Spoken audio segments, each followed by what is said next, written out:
Hello everyone, Mr. Schultz here. So we're dealing with probability.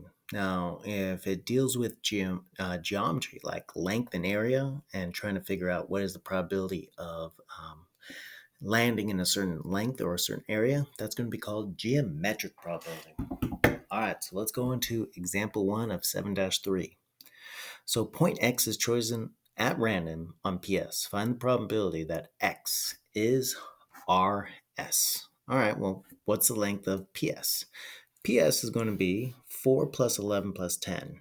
That's going to be 25. So let's write that down, 25. Next up, what is the length of RS?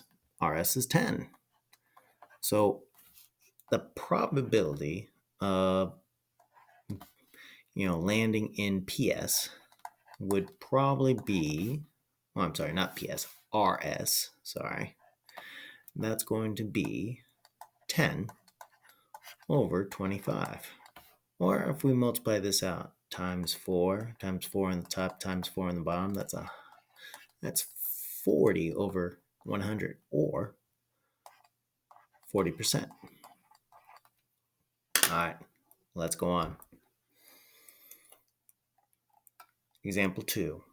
Real life world probabilities. A website that hosts an image sharing gallery updates its front page for new content every 6 minutes. Assuming that you open the gallery at a random time, what is the probability that you will have to wait 5 or more minutes for the content to refresh? So let me stop you right now.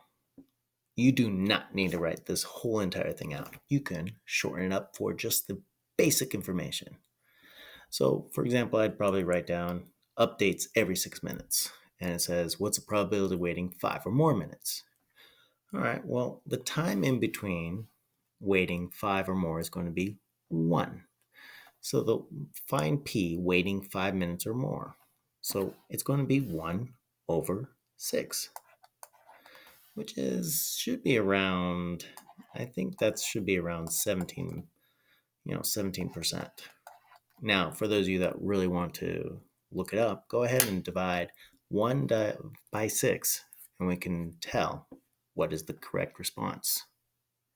All right, go ahead and pause it if you'd like, because we're about to go on in 3, 2, 1. All right. Use area to find the geometric probability. So we're going to try to throw something, a beanbag, and land in the little hole right there. What's the probability of landing that? First off, we're going to notice that, hey, wait a second, they're in 2 different units of measurement. So we're going to have this as 4 inches, and 2 feet is going to be 24 inches. Now, what we need to know is we need to know what is the area of a circle. The area of the circle is pi r squared.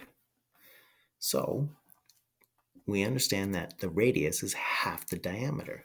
So this is going to be pi.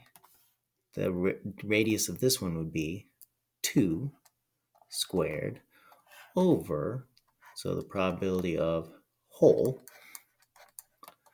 would be pi 2 squared, so over pi 12 squared. Well, let's solve it out.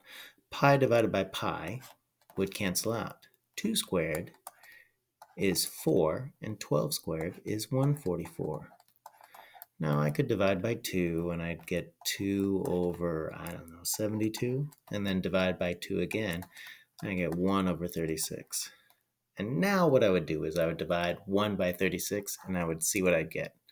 So go ahead right now, use your calculator, and divide 1 by 36, and let's see what we get. All right, guys.